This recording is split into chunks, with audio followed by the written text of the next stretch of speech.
आप सभी बच्चों का एक बार मैं इस्तकबाल करता हूं, स्वागत करता हूं। और मुझे बहुत ही खेद है बच्चों कि मैं अभी आप लोगों के बीच में क्लास नहीं ले पा रहा हूं और इसी बीच में हमारा बीएड का एग्जाम चालू हो गया। तो अपनी भी करियर को ध्यान में रखते हुए मैं उस एग्जाम्स को देने चला जाता हूं। ये वीडियोज आप लोगों के बीच छोड़ रहा हूं, आप डेफिनेटली इसके आधार पर नोट्स कर लीजिएगा और अपने तैयारी को आगे बढ़ाइएगा। जैसा कि हम सभी ने पढ़ा था, जहां तक हम उनसे आगे बढ़ते हैं, स्पेशल इंफॉर्मेशंस हैं कि ग्रामर में हम लोग बी रूप को पढ़ रहे थे, याद ही होगा सभी को। बी रूप में हम लोगों ने पढ़ा था कि इज एम आर या वाज वर या विल बी शैल बी के साथ देयर का भी प्रयोग पढ़ा था। आज हम देयर के प्रयोग के एक बार रिपीटिशंस कर देना चाहेंगे आप सभी बच्चों को। एक बार इसको देख लीजिएगा कि ये जो देयर जो होते हैं इसका प्रयोग हम कब और कहां और किस सिचुएशन में करेंगे। देखिए, देयर का अपना कोई मतलब नहीं होता, जैसा कि हमने बताया था। देयर अगर शुरू में आता है तो वाक्य में इंट्रोड्यूस करता है कि कोई चीज अगर किसी चीज में तो कितना है, कितना है। जैसे अगर हम बोलते हैं कि स्टेज पर एक टेबल है, देख रहे हैं ना, ये टेबल है, तो स्टेज पर एक टेबल है, तो सीधा अगर हम बोलेंगे कि एक टेबल है तो क्या बोलेंगे कि अ टेबल इज, तब तक आप ज्यादा पढ़े लिखे हैं। अपना मनो में सोचिए, और टेबल इज गलती नहीं लग रहा है आपको? हाँ, तो बेवकूफी वाला पढ़ाई नहीं कीजिएगा। सोचिए कि अगर किसी चीज को बताना है कि है तो आप देयर को लाइए, कहां से? ढूंढ के लाइए, कहीं भी रहे कर, अपन कोनो मतलब नहीं होता है। देयर जो है वाक्य में इंट्रोड्यूस करता है सब्जेक्ट के पोजीशन को, इसीलिए इसको हम लोग कहते हैं इंट्रोडक्टरी देयर। क्या कहते हैं? Introductory there. आप जब ग्रामर की पुस्तक को उलट कर देखिएगा ना तो आपको उस पर लिखा रहता है इंट्रोडक्टरी देयर का प्रयोग। तो देयर के बाद अगर हम इज और आर को लाते हैं, इज या आर को लाते हैं, तो बउआ जी ये है हो का बोध कराएगा। अब वाज वर को लाते हैं तो कोई चीज किसी, हम बताते हैं कि था, जैसे एक राजा था, तो हम वहां पे इज आर को नहीं लाएंगे, वाज वर को लाएंगे। अगर हम ये कहेंगे कि होगा, एक कोई चीज होगा, तो हम वहां पे विल बी को लाएंगे। चलिए ये हम देख लेंगे, इसके बाद क्या लाएंगे तो दिमाग में रखिएगा। अगर आप ग्रामर को पढ़ रहे हैं तो इतना भी सीरियस होकर नहीं पढ़िए, इतना भी सीरियस होकर नहीं पढ़िए, एकदम झटके में सोचिए और पटाख से उसको जो है ना अपने दिमाग में एक जगह दे दीजिए कि कोई चीज है देयर प्लस इज आर, और कोई चीज था बीते हुए समय में तो देयर प्लस वाज वर, और कोई चीज होगा तो देयर के बाद विल बी को लाना, और इसके बाद जो चीज होगा बउआ जी वो कोनो चीज होगा तो नाउन होगा। नाउन में क्या होगा? काउंटेबल नाउन भी हो सकता है या अनकाउंटेबल नाउन भी हो सकता है या फीलिंग्स भी हो सकते हैं। जैसे आपके दिल में मेरे लिए प्यार है, तो प्यार ना काउंटेबल है ना अनकाउंटेबल है, इट्स अ फीलिंग। तो फीलिंग को भी हम देयर पर बना सकते, दिमाग लगाइएगा। और गोबर भरा हो दिमाग में तो ये मत समझिएगा कि सही में गोबर है, लोग कहने को कह देते हैं। ऑपरेशन करा के चेक करवाइएगा, कहीं पर गोबर नहीं निकलेगा, मैं इस बात का गारंटी लेता हूं। आओ आप उसी में बह जाते हैं। कोई कह दिया दिमाग में गोबर भरा हुआ है, हमारा दिमाग में गोबर भरा हुआ है, ये बेवकूफ कहीं का। दिमाग में गोबर नहीं होता है, दिमाग में बहुत सारे जो है ना तंत्र है। ये जो जाल बैठा हुआ है, जैसे महीन महीन जो है ना तार, अगर एको वो नस दब जाता है तो लोग पागल हो जाता है। इसीलिए उसको फ्लो कीजिए, विचारों को फ्लो कीजिए। Once again welcome back. There को पढ़ रहे हैं, एक बार हमसे सीख लीजिए। अब बहुत ग्रामर पढ़े, बहुत मोटी मोटी किताब पढ़े, लेकिन कोई फायदा नहीं।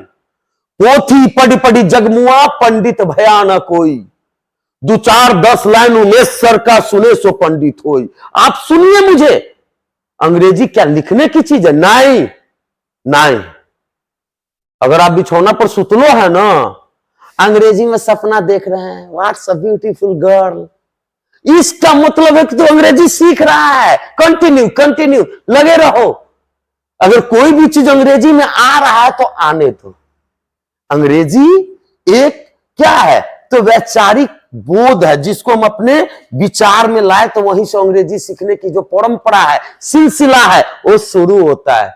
इसीलिए हमारे यहाँ बिहार में क्या होता है, ज्यादातर बच्चे अंग्रेजी ले लेता है और क्लासों में ओकरा माथा दुखाता रहता है, ना अंग्रेजी भारी विषय हमरा से न होगा। ये तोरी के, अगर आप अंग्रेजी में ज्यादा से ज्यादा समय नहीं दीजिएगा, पढ़ने में, बोलने में, सुनने में, सीखने में, रीडिंग देने में, वर्ड मीनिंग के उच्चारण करने में, या अंग्रेजी में कोनो गालियां दे रहा है ना, तो ओकरा गौर से सुनेंगे क्या क्या गाली दे रहा है, उसको दिल पर नहीं लेंगे। अंग्रेजी सीखने का एगो जरिया होता है, समझे। तो देयर के बाद इज आर को लाइए, वाज वर को लाइए, विल बी को लाइए, उसके बाद कोई नाउन आएगा और न तो प्रोनाउन आएगा, बस हो गया हमारा काम खत्म। इसके बाद हम बताएंगे कि कुछो है, कुछो है। अगर आप कहते हैं डर है, तो डर के बाद क्या है। डर के बाद क्या लगा है, तो हम इसको आसानी से बना देंगे। आसानी से क्या बना देंगे, तो देखो देयर, ये है हमारा बोहनी step. What is the meaning of there, कुछो नहीं होता है। आपको क्या लगता है यहां पर देयर का मतलब वहां होता है? नहीं, जब वाक्य के अंतिम में आएगा ना, तब वहां पर वहां होगा। My father is there, there last में आया, वहां पर उसका मतलब होगा वहां। अब देयर अगर शुरू में आवे तो इसका कोई मतलब नहीं है। अब ये डर को हम गिन नहीं ना सकते हैं, इसीलिए जिसको नहीं गिन सकते हैं वो प्लुरल होगा कैसे, नहीं हो सकता, इज लगेगा। सिंगुलर का मतलब इज। अब फियर, FEAR, फियर। बुआ जी, चूंकि यहां पर कोई वाक्य में आगे कुछ है नहीं, इसलिए फुल स्टॉप। अगर ये कहेंगे मेरे मन में डर है, क्या बोलेंगे, मेरे मन में डर है, तो हम उसको भी क्लियर कर लेते हैं। क्या बनेगा, मेरे मन में डर है। अब देखो कुछ लोग क्या करते हैं, ट्रांसलेशन देयर का बनाते समय ओकरा आदत होता है, जो शुरू में देखेगा ओकरे जो है ना ट्रांसलेशन बनाने लगेगा। लेकिन नहीं, व्याकरण कहता है, ग्रामर कहता है कि जिस शब्द के साथ लगा हो में, पर, को, से, अंग्रेजी में in, at, on, for, by, to, ये सब प्रीपोजिशन है। और प्रीपोजिशन के साथ जो खंड बनता है उसको हम लोग कहते हैं प्रीपोजिशनल खंड, समझे।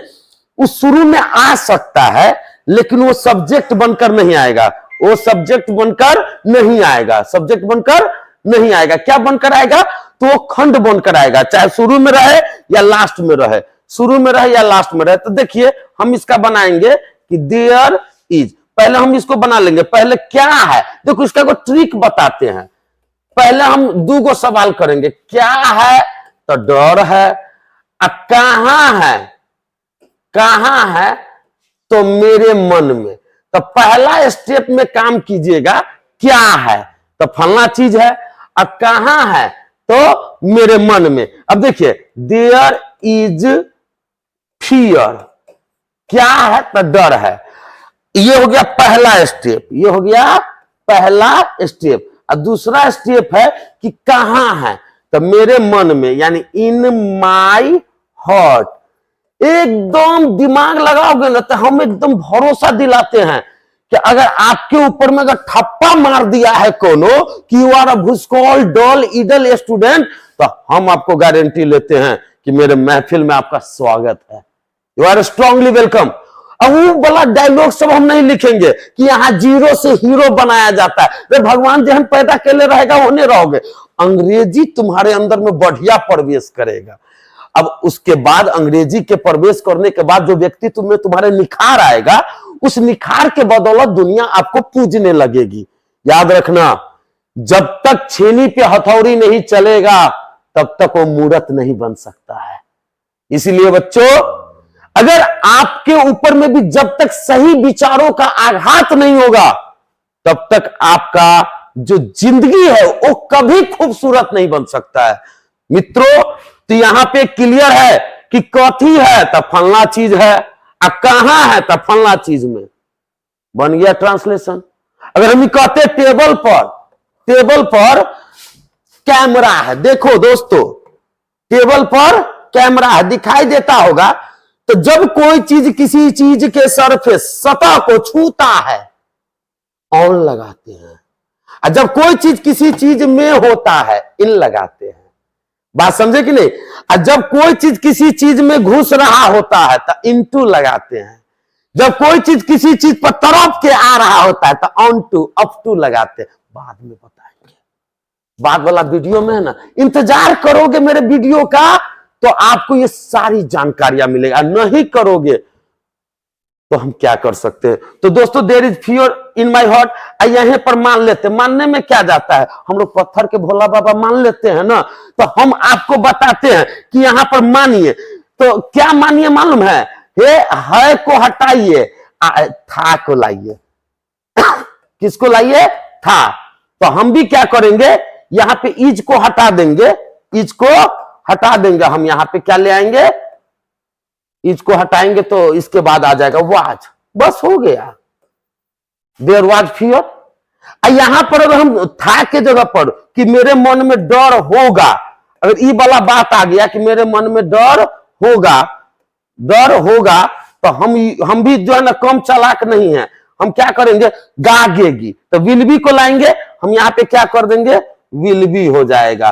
तो छोटा सा वीडियो है, आप लोग हमको देख के बताइएगा, लाइक कमेंट वगैरह इत्यादि कीजिएगा, हाँ, कि मतलब कैसा लगा, क्योंकि हमको अभी तक पहला है, डिजिटल पैनल पर हम पहला बार बनाए हैं ना, तो हमको खुद पता नहीं चल रहा है कि हम कैसा दे सकते हैं। अगर अच्छा दे सकते हैं तो आप कमेंट करके बताइएगा, तो हम आपके लिए 24 आवर्स अवेलेबल रहेंगे, सब तरह के वीडियो बनाएंगे, ग्रामर, लिटरेचर, हिंदी और सोशल साइंस, ये 4 गो चीज में हमें सर्च कीजिएगा।